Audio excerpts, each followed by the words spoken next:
This video is brought to you by Skillshare. What's up guys, Jared again. Today we're talking about the Walt Disney of anime, Hayao Miyazaki. With 11 feature films and over 125 major awards under his belt, Miyazaki has become a household name even in the West. So what gives the films of Miyazaki and his team of badasses at Studio Ghibli that extra Miyazaki feel? Well, beneath all the cursed tentacle pigs and giant cat bear things, there's a cohesive philosophy at play here: the Japanese religion of Shinto. Welcome to this Wisecrack edition on the philosophy of Miyazaki, and you know the drill, spoilers ahead. A recurrent theme throughout all of Miyazaki's films is a love for nature. At times, this can be fairly over the top, such as in the battle between the humans and the forest in Princess Mononoke. What I want is for the humans in the forest to live in peace! Or the battle between the various armies and bugs in Nausicaa of the Valley of the Wind. Insects and humans cannot live in the same world. You know that. Actually, let's roll the opening credits for Nausicaa for a second.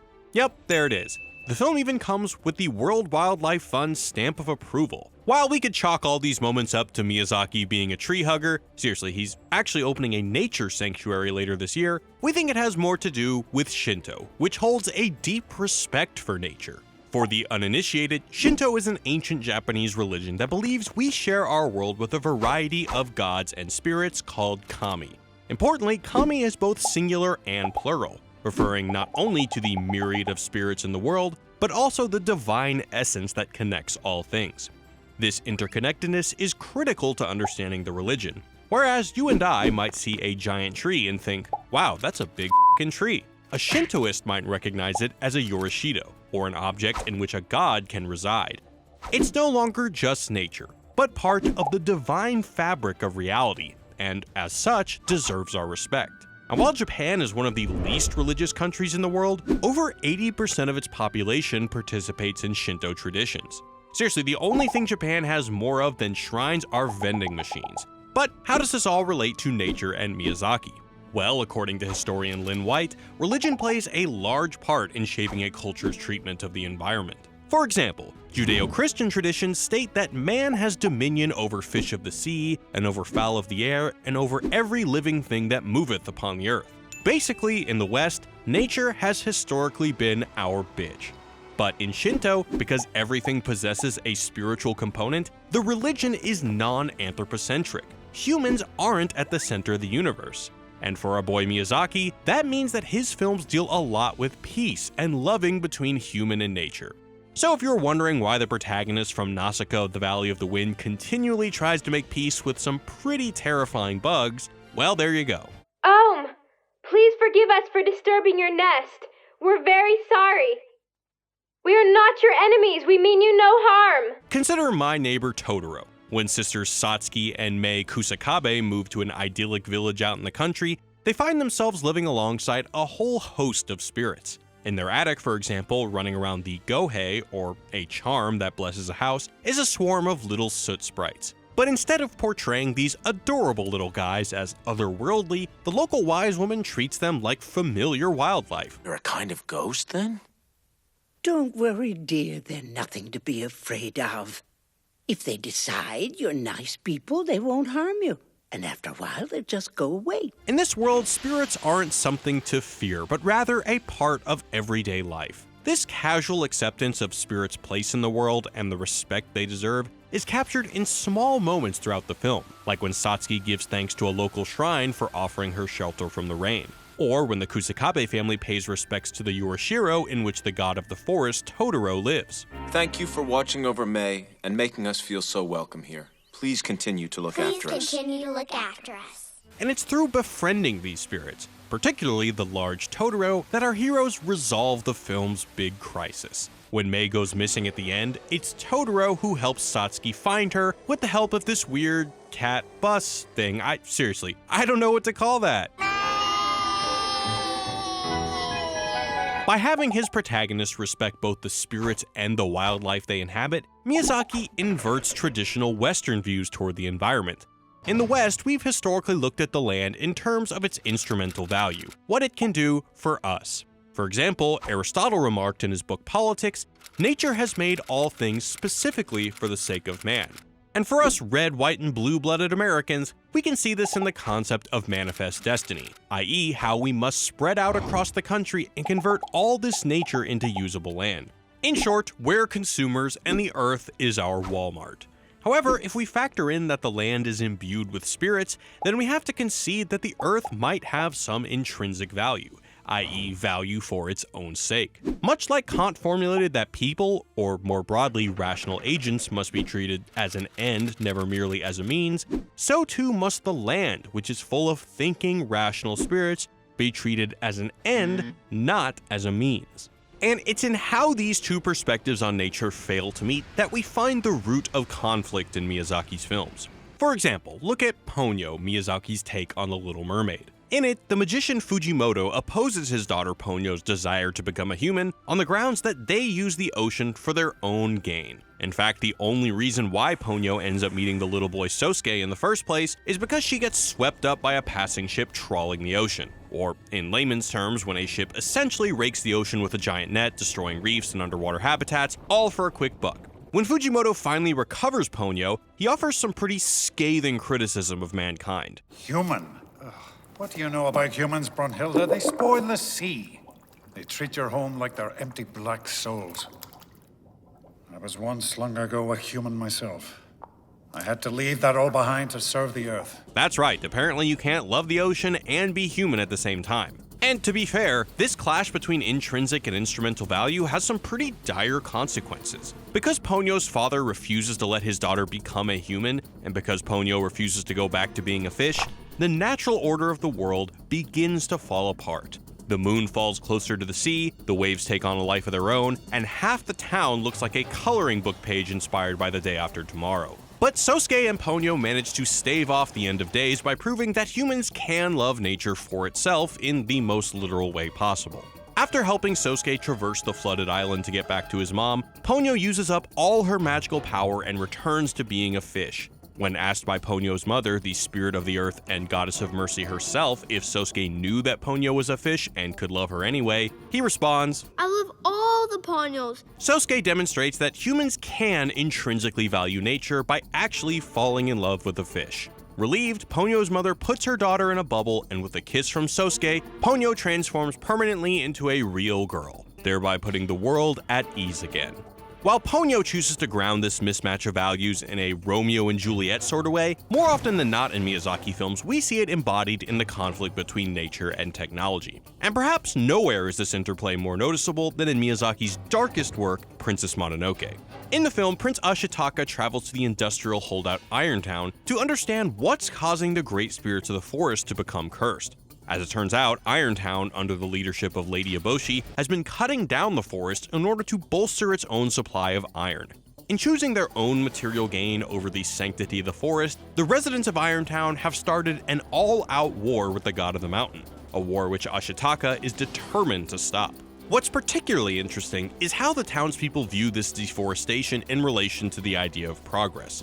Before Lady Eboshi came along, they tell Ashitaka that it was impossible to settle here. The problem was, before we could dig for the iron, we had to clear away the forest. And that's what made the boar angry. Oh no!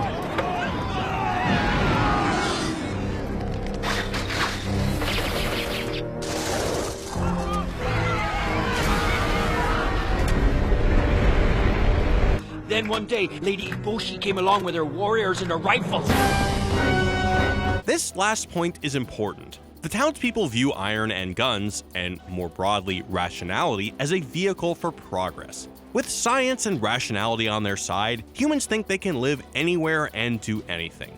But it's exactly this mindset that philosophy's Ron Swanson, Martin Heidegger, says leads to a warped idea of reality. Because we're focused on viewing nature only through the lens of science and technology, we're blinded to the true essence of things. So trees become wood, beaches become iron sand, and a giant walking god becomes a big pain in the ass. Nothing is sacred anymore, and this is especially true to Lady Eboshi. She's not even afraid of the gods, that woman. And while the forward march of technology has brought some good to the townspeople, empowering women and giving work to the literal lepers of society, it also comes with some pretty big drawbacks, namely angry wolves, boars, monkeys, and some pretty nasty curses. So what's the overall takeaway here? Are all of Miyazaki's films just thinly veiled odes to nature? And is the message really as simple as trees are good and technology is bad?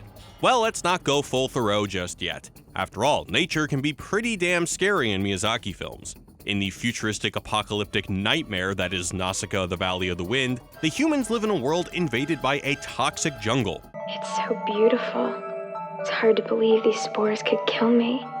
5 minutes without a mask and I'd be dead.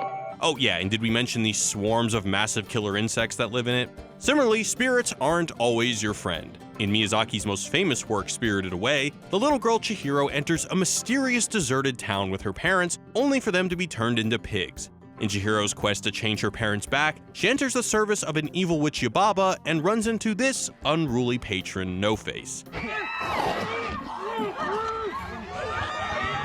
Yeah, not exactly a friendly figure like Totoro. But if nature and spirits aren't always good, then it stands to reason that society and technology aren't always bad. Case in point, in The Wind Rises, Miyazaki's last film, technology is never presented as something to fear.